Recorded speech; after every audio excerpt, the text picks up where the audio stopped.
Merhaba canlarım, hoş geldiniz. Türkiye'den ve dünyanın dört bir yanından bizi izleyen tüm değerli dostlarımıza sevgilerimi gönderiyorum. Kanalıma ilk kez denk geldiyseniz aramıza hoş geldiniz. Eski takipçilerim ise iyi ki varsınız diyorum. Şimdi fincanımızın enerjisine birlikte odaklanalım. Unutmayın, falın zamanı olmaz. Bu video karşınıza çıktıysa belki de evrenin size ulaştırmak istediği bir mesaj vardır diyorum. Gönlünüze en çok uyan, dokunan yorumları almayı unutmayın. Uymayanları ise sevgiyle evrene bırakalım. Şimdi fincanımızın enerjisini birleştirelim arkadaşlar. Bize anlatmak istediklerini birlikte keşfetmeye başlayalım. Fincanımıza geçiyorum. Bol şans ve bereket getirmesini diliyorum.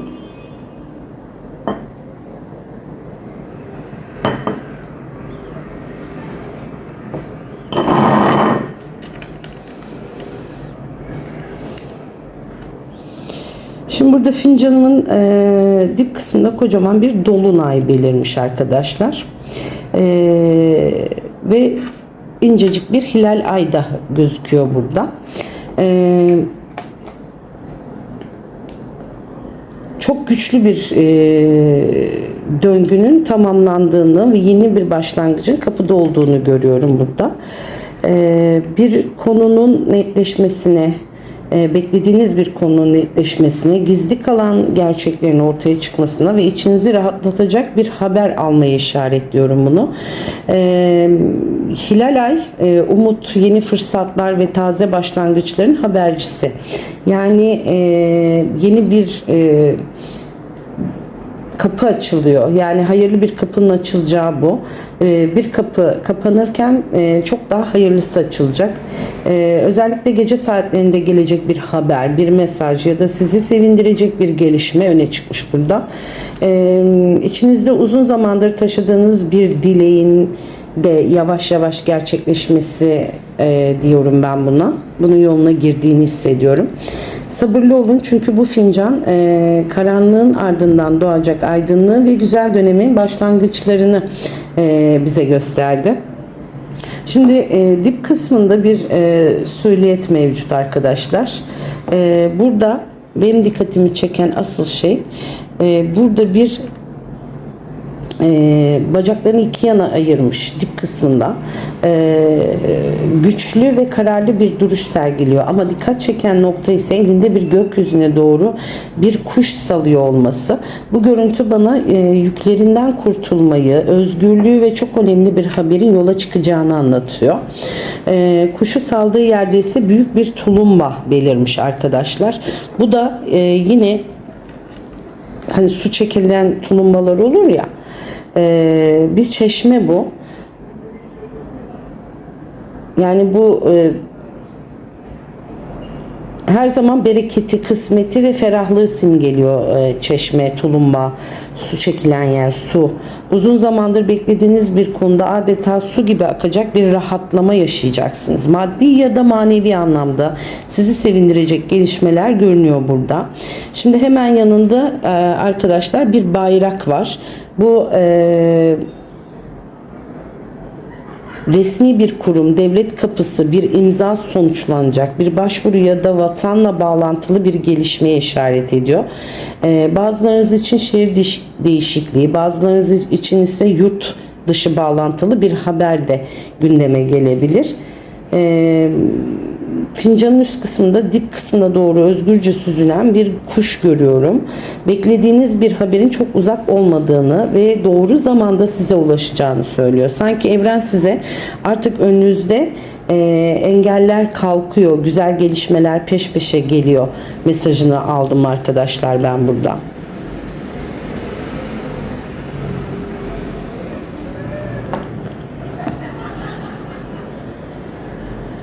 Yani bu enerji oldukça yüksek.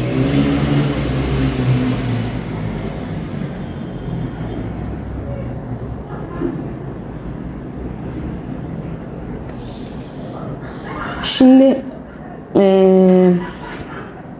Fincanın bu kısmı oldukça kalabalık arkadaşlar. Birden fazla enerji üst üste çıkmış ama tam burada bir figür var ki sanki elinde bir uçurtma var ve onu gökyüzüne doğru uçuruyor. Uçurtma umutları, hayalleri ve özgür ruhu temsil ediyor. Aynı zamanda uzun zamandır kurduğunuz bir hayalin yavaş yavaş yükselişe geçeceğini gösteriyor. Biz yani emek verdikçe, sabırlı kaldıkça o hayatın, o hayalin gökyüzünde yükselen bir uçurtma gibi karşılığını bulacağını söylüyor bize. Bu kalabalık görüntü ise çevrenizde hareketli bir döneme gireceğinizi işaret ediyor. Görüşmeler, davetler, yeni tanışmalar ya da peş peşe gelecek haberler gündemimizi meşgul edebilir. Ancak enerji oldukça pozitif arkadaşlar. Hayallerinden geçme. Doğru rüzgar yakında senin tarafına doğru esecek diyor bize. Şimdi beklediğiniz bir dilek veya hedef varsa önünüzdeki süreçte bununla ilgili sevindirici bir gelişme alma ihtimaliniz oldukça yüksek görünüyor burada. Aynı zamanda burada dip kısımda arkadaşlar bir çift göz görüyorum. Bu gözler oldukça dikkat çekici. Sanki bir detayı kaçırmayan, her şeyi izleyen bir enerji. Bu kişinin saçları, yani bu bir çift gözün saçları ise arkadaşlar başının üzerinde dik dik belirmiş.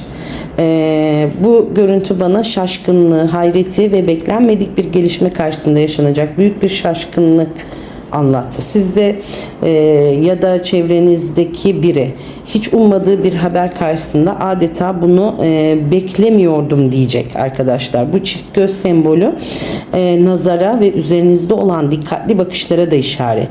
Çevrenizde sizi uzaktan takip eden, yaptıklarınızı merak eden ya da sessizce gözlemleyen biri olabilir. Ancak fincandaki enerji korkutucu değil. Aksine yakında ortaya çıkacak ve gerçeğin birçok şeyi netleştirmesini gösteriyor burada.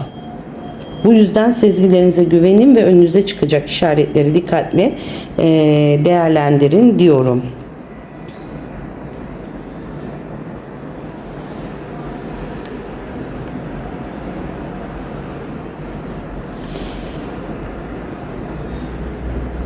Şimdi burada çok açık bir yol görüyorum ben. Uzun açık bir yol. Hiçbir engel yok. Telveler yolu kapatmamış. Aksine son derece temiz ve aydınlık görünüyor. Bu önünüzdeki engellerin birer birer kalkacağını ve beklediğiniz bir işin kolaylıkla sonuçlanacağını işaret ediyor. Uzun zamandır çıkmaza girdiğini düşündüğünüz bir konu artık akışına girecek. Yol, seyahat olur, taşınma olur, yeni bir başlangıç ya da önemli bir görüşme anlamına gelir. Özellikle bu açık yolun enerjisi çok güçlü. Sanki evren size artık ilerleme zamanı diyor. Attığınız adımların karşılığını alacağınız, önünüzün de açılacağı ve daha rahat nefes alacağınız bir döneme giriş yapıyorsunuz. Bu fincanda yolun kapalı değil, tamamen açık olması gerçekten hayırlı ve sevindirici bir işaret diyorum arkadaşlar.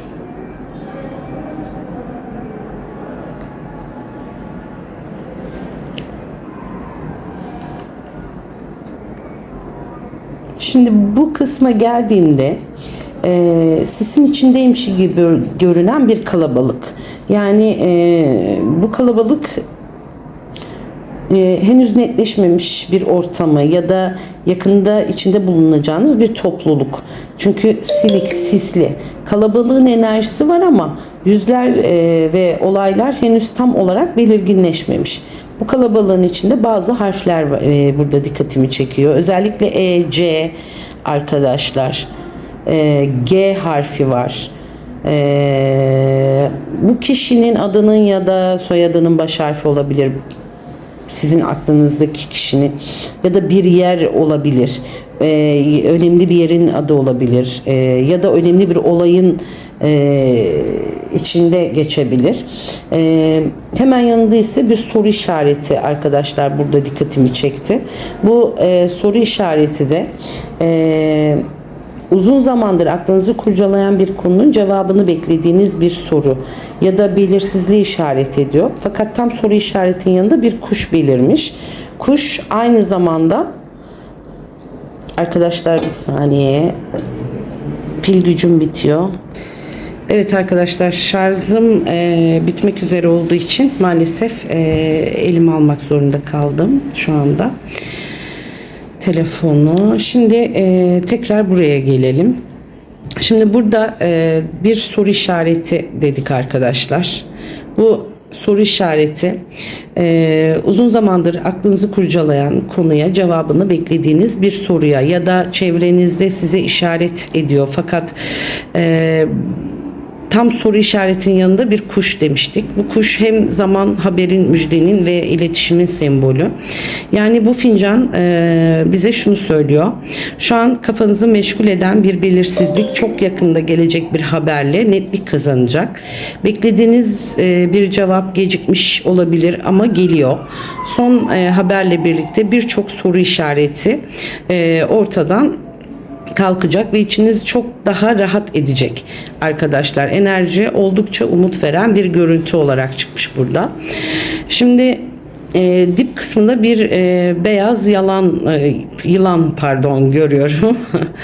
Şimdi burada baş kısmı belirmiş zaten. Şurada hemen. Komple beyaz yılan bu. Başı da oldukça belirgin dediğim gibi.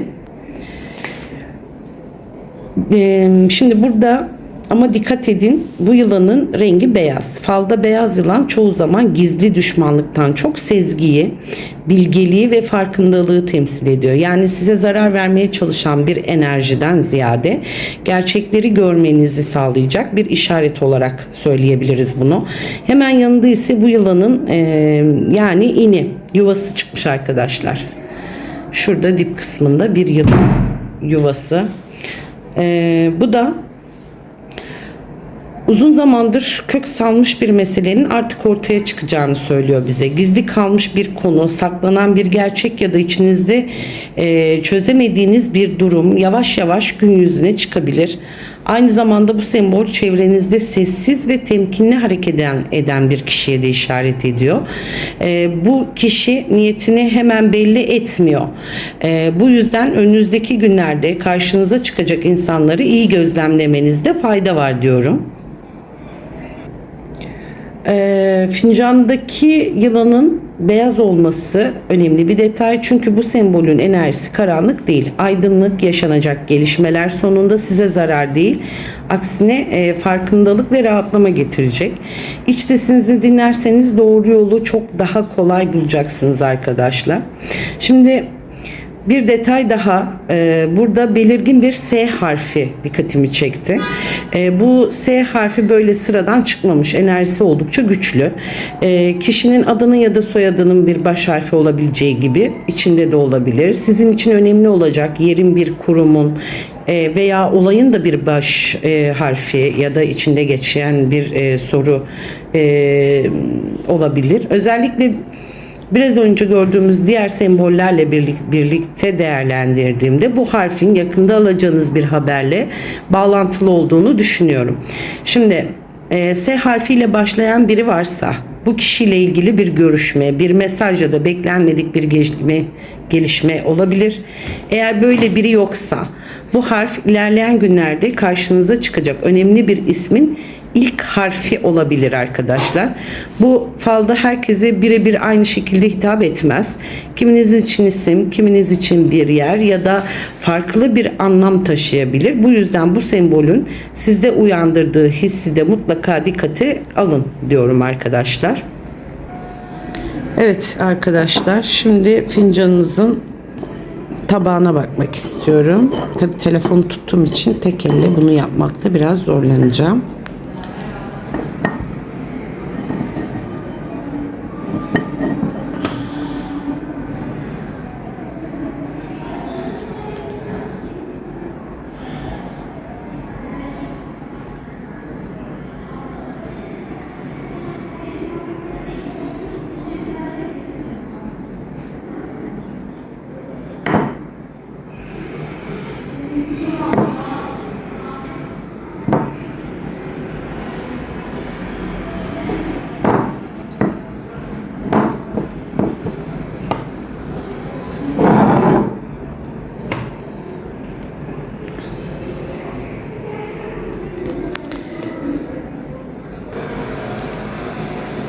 Şimdi evet, telefonumun şarjı ile ilgili bir sorun yaşadığım için arkadaşlar kusura bakmayın.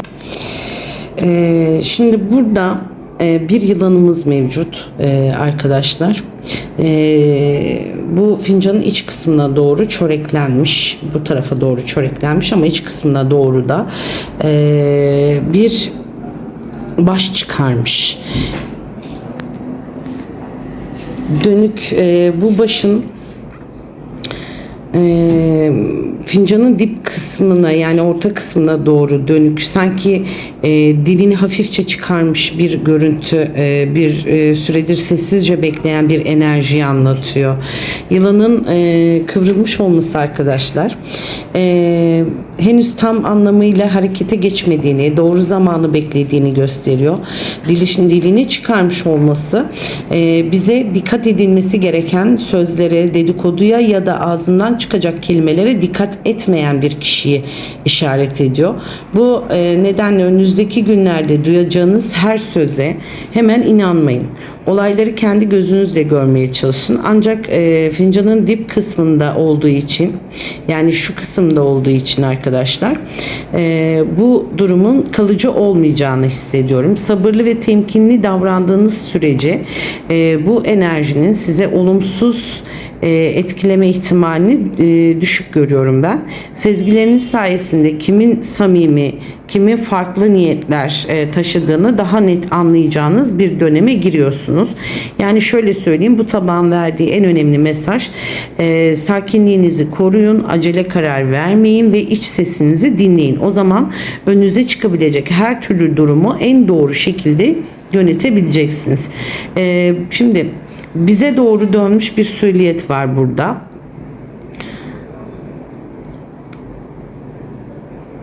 Sanki iki bacağını yana açmış arkadaşlar. Sanki iki bacağını yana açmış vaziyette oturuyor. Bütün dikkati önündeki yılana, bakın hemen şuradaki yılana yönlendirmiş. Bakın iki bacağı açık şurada. Görüyor musunuz? Kendisi ve bu yılana yönlendirmiş. En ilginç tarafı ise bu kişinin yılana müdahale ediyor gibi görünüyor. Yani sizi tedirgin eden bir konuya ya da çevrenizdeki olumsuz bir enerjiye karşı güçlü bir duruş sergileyeceğinizi söylüyor ve siz ya da size destek olacak bir kişi büyümeden bir problemi kontrol altına alacak. Yani fincandaki yılan tek başına değil, ona karşı harekete geçen bir enerji de var burada. Yani aynı zamanda hakkınızı savunacağınız bir konuşmaya, çözüme kavuşacak bir anlaşmaya ya da sizi zorlayan bir durumun artık kontrol altına alınacağına işaret ediyor. Şimdi sülliyetin size dönük olması, yani bize dönük olması gelişmenin sizi doğrudan ilgilendireceği ve sonuçları yakından yaşayacağınızı gösteriyor. Şimdi korkulacak bir tablo yok burada. Tam tersine sizi rahatsız eden bir mesele karşısında güçlü kalacağınız, doğru zamanda doğru adımı atacağınız ve sonunda üstün gelen tarafın siz olacağınızı gösteriyor. Oldukça olumlu diyorum ben buradaki sembole. Yani burada karşılıklı durmuş, sohbet eden birçok kişi görüyorum arkadaşlar. Bakın şurada var, şurada var. Yani hep böyle karşılıklı herkes birbirine bir şey anlatıyor, fikir alışverişi yapıyor gibi hareketli ve canlı bir ortam enerjisini hissettim. Bu görüntü önemli görüşmelere, aile içinde yapılacak konuşmalara, iş toplantılarına ya da dost meclislerinde gelecek güzel sohbetlere işaret ediyor. Uzun zamandır konuşulmayan bazı konuların artık açık yüreklilikle masaya yatırılacağını da gösteriyor. Bir haber, bir anlaşma ya da bir barışma varsa bunun bir konuşma sayesinde olumlu yönde ilerleme ihtimali oldukça yüksek görünüyor arkadaşlar. Şimdi iletişimin ön planda olacağı bir döneme giriyoruz diyelim buna biz. Bu enerji gergin değil, aksine uzlaşmacı, sıcak, yani kırgınlıkların tatlıya bağlanması, yeni tanışmalar, güzel dostluklar ve size fayda sağlayacak önemli diyaloglar gündemde olacak. Fincan doğru zamanda kurulan bir sohbetin hayatınızda güzel kapılar açacağını söylüyor arkadaşlar.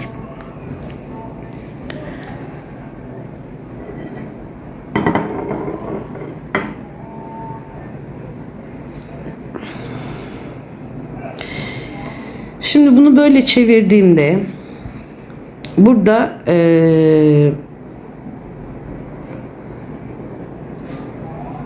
sanki bu kişi yüksek sesle konuşuyor. Bakın burada bir söyleyet yüksek sesle konuşuyor, ağzı açık. Adeta sesini duyurmaya çalışıyor. Önemli bir konuşma, kendini ifade etmeye ya da uzun zamandır söylenemeyen sözlerin dile geleceğini işaret bu. Elindeki semboller oldukça anlamlı yalnız. Bir elinde ucunda tavuk, bakın ucunda tavuk olan bıçak benzeri bir görüntü, yani tavuğa saplı, emek verilerek kazanılmış bir kısmeti, sofrayı, bereketi ve alın teriyle elde edilecek kazancı anımsattı bana. Gereksiz yüklerden kurtulup yeni bir döneme girme enerjisi de taşıyor arkadaşlar. Şimdi diğer eliyle ise kuşu besliyor gibi görünüyor. Kuş her zaman güzel haberlerin, bakın şurada bir kuşu besliyor. Burada güzel haberlerin, umutların sembolü beslemek ve ailecek güzel bir haberi büyütmek. Yani eliyle beslediği için bir ilişkiyi güçlendirmek ya da iyilik yaptığınız bir şeyin size güzel bir şekilde geri dönmesi anlamına geliyor. Genel olarak bu semboller sesinizi duyuracağınız, emeklerinizin karşılığını alacağınız ve güzel haberlerle sevineceğiniz bir dönemin habercisi diyorum ben buna. Enerji güçlü, hareketli bir görüntü olarak çıkmış arkadaşlar. Şimdi burada fincanın yine şu kısmında arkadaşlar şöyle göstereceğim.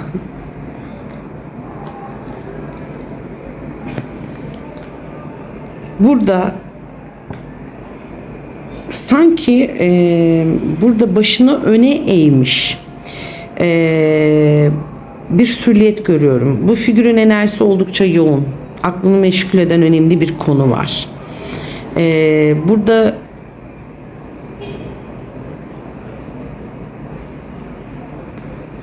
başı önünde ama bunun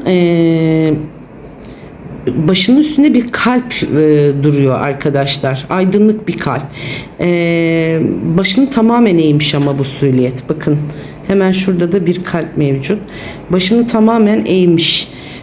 Bu da bize derin düşüncelere dalmış, duygularını içine atmış ya da kalbinde taşıdığı bir yükü sessizce yaşamış gibi görünüyor.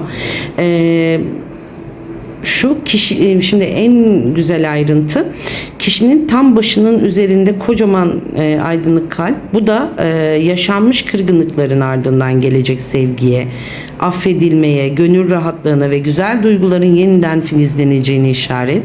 Şimdi kalp karanlık değil, ışıl ışıl. Bu yüzden etrafı aydınlık, enerjisi güzel.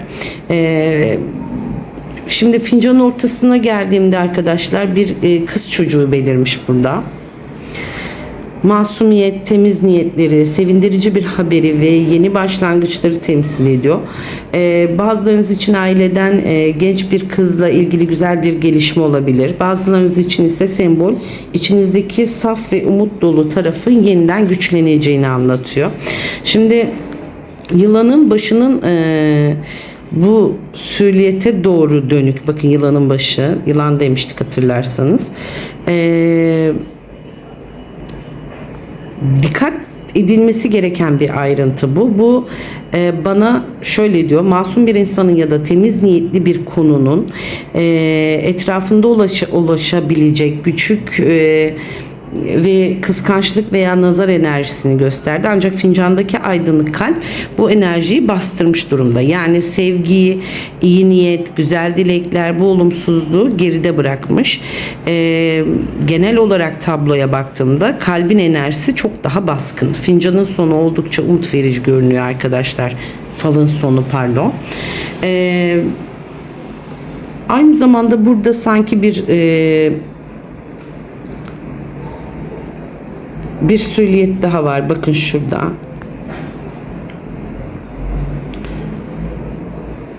Şu kısımda. Başını yine burada da bakın önüne eğmiş, oturmuş, eli dizlerinin üzerinde ve başın üzerinde 3 farklı meşgul eden önemli konular var gibi duruyor. Başının üzerinde peş peşe dizilmiş çünkü bunlar. Yani bir konu tek seferde değil, adım adım ilerleyecek.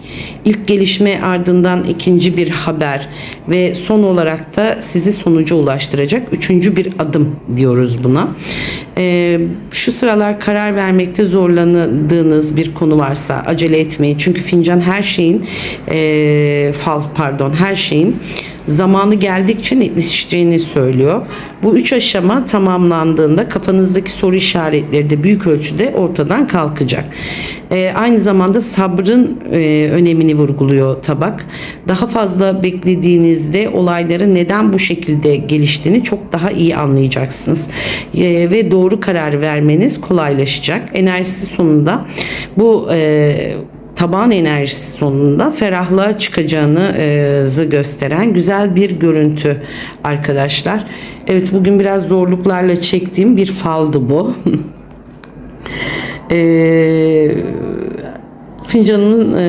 Falımın sonuna geldim.